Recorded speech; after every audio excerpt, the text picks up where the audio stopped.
बिस्मिल्लाहिर्रहमानिर्रहीम। Dear student अस्सलाम वालेकुम। मैं सेल्फ मोहम्मद अफसल। आज हम अपने 10th क्लास के चैप्टर 15 का नेक्स्ट टॉपिक डिस्कस करने वाले हैं। टॉपिक नेम है हमारे पास genotype and its types. Dear student, सबको याद होगा कि प्रीवियस टॉपिक्स में हमने डिस्कस किया था कि डीएनए क्या होता है, इनहेरिटेंस क्या होती है, डीएनए रेप्लिकेशंस क्या चीज़ है, और ये उन्हीं रेप्लिकेशन ऑफ डीएनए के अंदर हमने एक या उसके बाद हमने हाउ क्रोमोसोम्स वर्क्स का एक टॉपिक पढ़ा था जिसमें हमने बात की थी अलील्स, जीन्स, क्रोमोसोम्स के हवाले से। तो आज उन्हीं से मिलते जुलते नेक्स्ट टॉपिक जो हम पढ़ने वाले हैं वो हमारे पास है जीनोटाइप क्या होती है और फिनोटाइप क्या होती है और फिर जीनोटाइप की टाइप्स क्या हैं। तो चलिए स्टार्ट करते हैं। What is genotype? The specific combination in an individual is called genotype. किसी भी इंडिविजुअल के अंदर जो जीन्स का स्पेसिफिक कॉम्बिनेशन होता है, अलील्स का जो स्पेसिफिक कॉम्बिनेशन होता है, दैट इज़ कॉल्ड जीनोटाइप। और जीनोटाइप जो है इसकी दो टाइप्स होती हैं, एक होती है होमोजाइगस और दूसरी होती है हेट्रोजाइगस। होमोजाइगस आप जानते हैं कि ऐसी तमाम जो इस तरह की तमाम जीनोटाइप्स जिसमें दोनों जो अलील्स हैं वो सेम हो, वो दोनों या तो कैपिटल हो या फिर दोनों क्या हो, स्मॉल हो। आप इसकी जगह पे कुछ और एब्रीविएटेड फॉर्म भी ले सकते हैं, आप इसको बी भी लिख सकते हैं, लेकिन और ये जो कंडीशन है ये हमारे पास कहलाती है होमोजाइगस कंडीशन कहलाती है किसी भी जीनोटाइप की। दूसरी तरफ हमारे पास क्या है, हेट्रोजाइगस।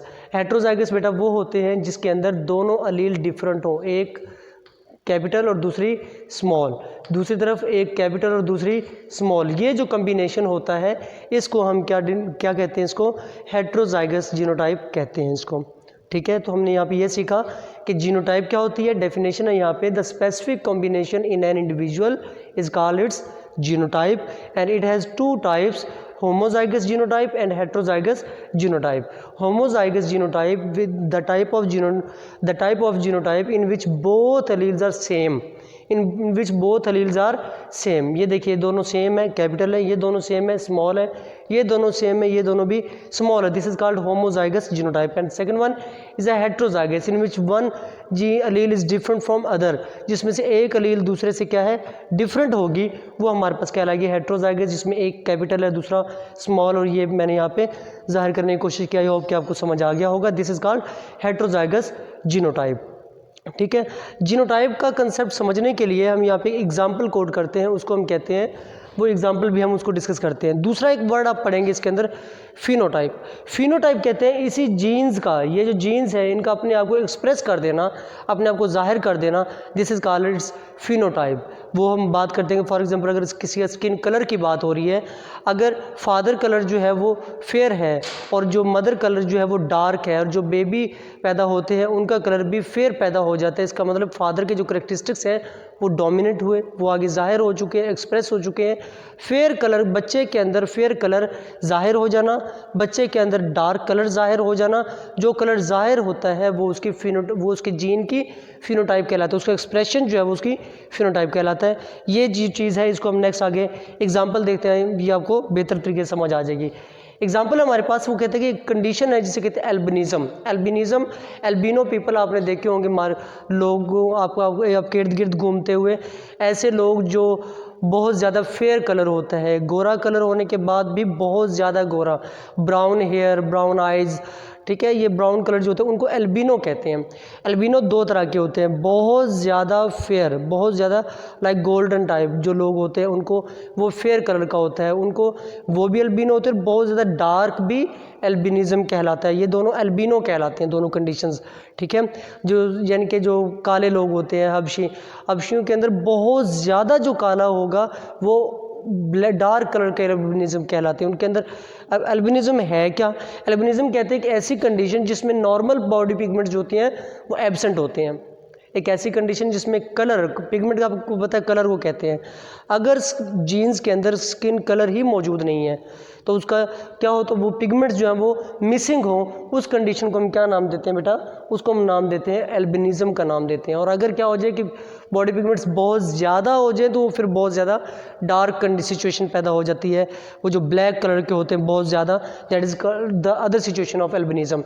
अब यहाँ पे इस चीज़ को एक्सप्लेन करते हैं, वो कहते हैं कि ये जो कंडीशंस होती हैं हमारे पास, ये एक ऐसी कंडीशन है एल्बिनिज्म जिसमें नॉर्मल बॉडी पिगमेंट जो होता है वो क्या होता है बेटा, वो एब्सेंट होता है, वो पेशेंट के अंदर मौजूद नहीं होता, वो किसी पर्सन के अंदर मौजूद नहीं होता, तो उस कंडीशन को हम क्या कहते हैं, एल्बिनिज्म कहते हैं।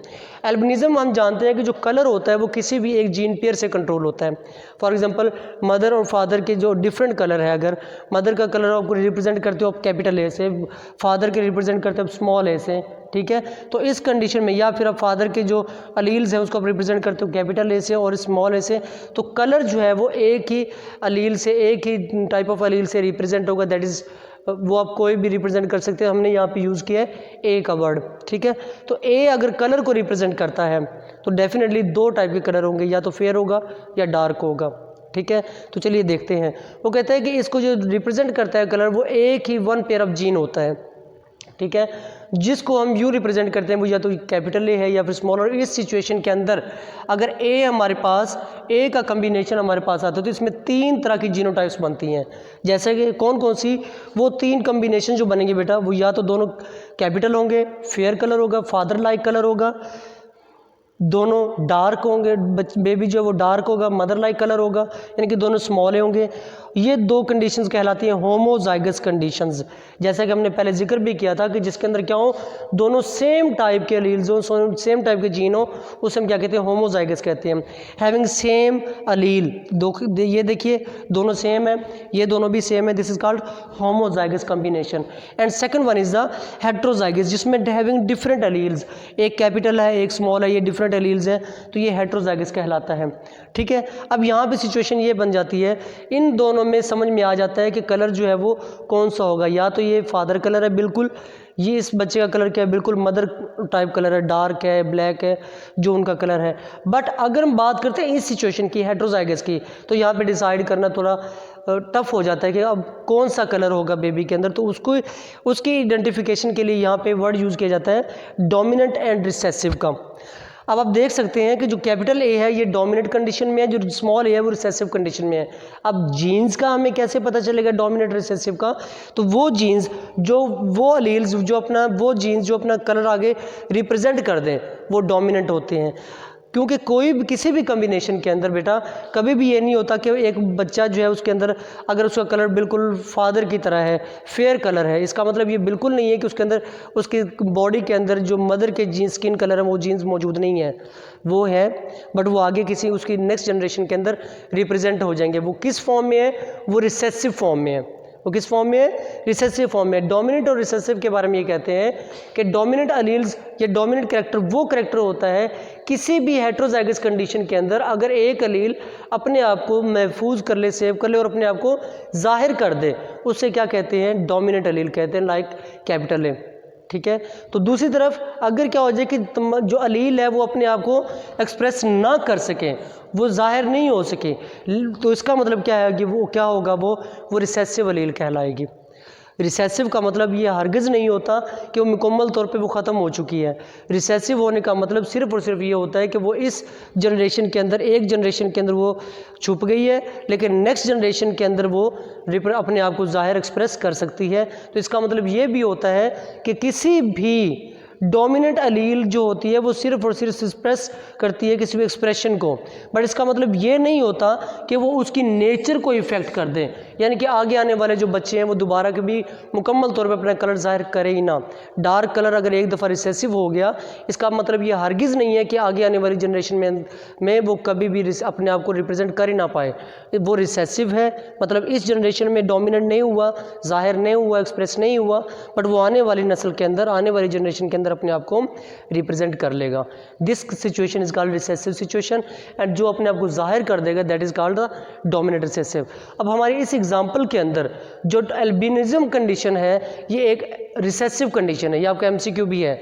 एल्बिनिज्म जो ट्रेट है वो कौन सा ट्रेट है, ये रिसेसिव ट्रेट है जो अपने आप को जाहिर नहीं कर पाती। इसमें जो पर्सन होता है, बेबी होता है, उसके अंदर स्किन का कलर ना तो मदर का जाहिर होता है ना फादर का जाहिर होता है, बल्कि वो एक थर्ड कंडीशन, थर्ड टाइप की पैदा हो जाती है, वो कहलाता है रिसेसिव, जिसमें दोनों के कैरेक्टर डोमिनेट नहीं हो सके, दोनों के कैरेक्टर जो फेयर कलर और डार्क कलर था दोनों ही छिप गए हैं, दोनों ही हाइड हो गए हैं, that condition is called albinism. तो इस सिचुएशन में एक तीसरा कलर जाहिर हो गया, लाइक गोल्डन, जो हमने अभी बात की, वो कंडीशन पैदा हो जाती है।